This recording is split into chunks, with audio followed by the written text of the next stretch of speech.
Okay, now that you have some fonts within Vizrt, you may need to modify the fonts. In the video Font Imports, we imported fonts into our Graphic Hub database. When we did that, it created additional fonts, a Blur 1 through a Blur 4, and Outline 1 through an Outline 3. If we wanted to modify some fonts further, we could also do that.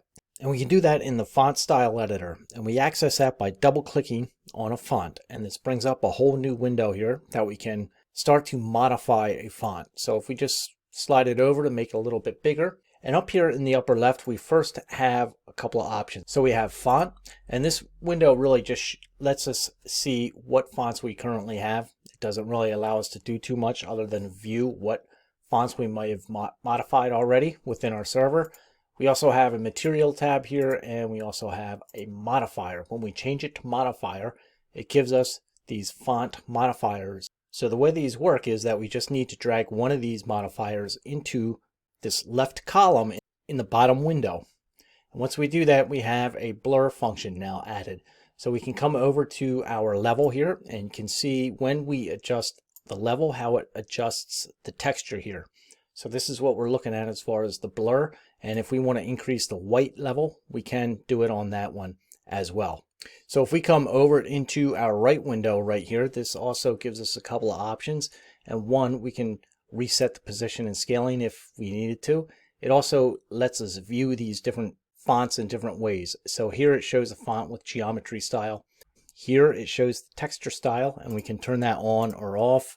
Here it'll show the lighted font. Below that we have a wireframe view and a bounding box view. So that turns off the bounding box. The wireframe helps us see how many vertices are in our font. And if you come up here and change the detail here, you can see how the vertice count number changes.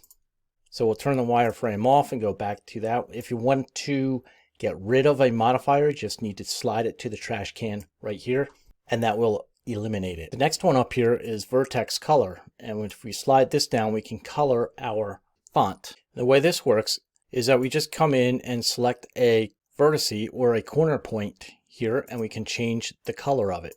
So you can see as I change this one to blue, how it starts to change the font over on the right here.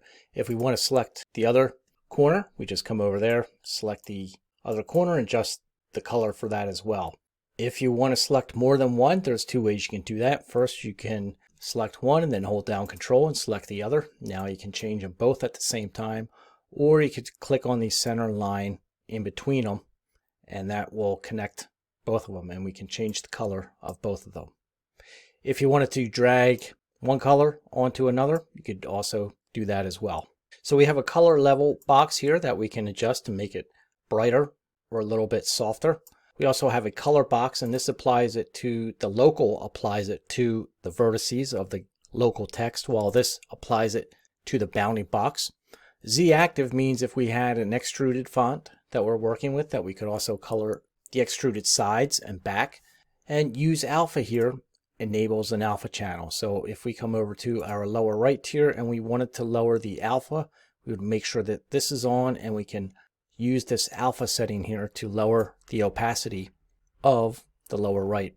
We also have a debug, which will just redraw everything again for you. So you have an RGB setting and an HSV setting, and you also have a color picker here so that you can roll this over any part of the screen and get the color you want.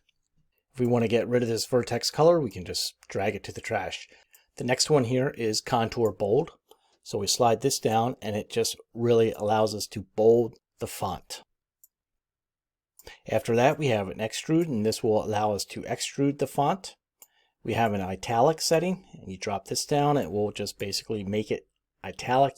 You have the setting from 100 to -50. And then the last one here is the outline. So we can drive the outline down and increase the outline width here, and you can see we can make it an outline font. So at any time you can combine two together and modify it that way as well. So if we wanted to save this font, let's just give it a little color here. We'll select our two colors and say we just wanted to fade or save the font like this. What we would have to do is just hit Save As. We can come up here to our server window, select whichever folder we want to save it in, and then just give it a name. And you just hit OK. Now from there, it creates a little name down here called Font 2. So that lets you know that the font is now saved under that name. And when you go to close this box here, it just goes away. Now we come back into the server, into the folder where we saved that font. And here you can see our Font 2. And if we drag this up into the scene tree, you can see that it saved that color vertex that we applied the font to.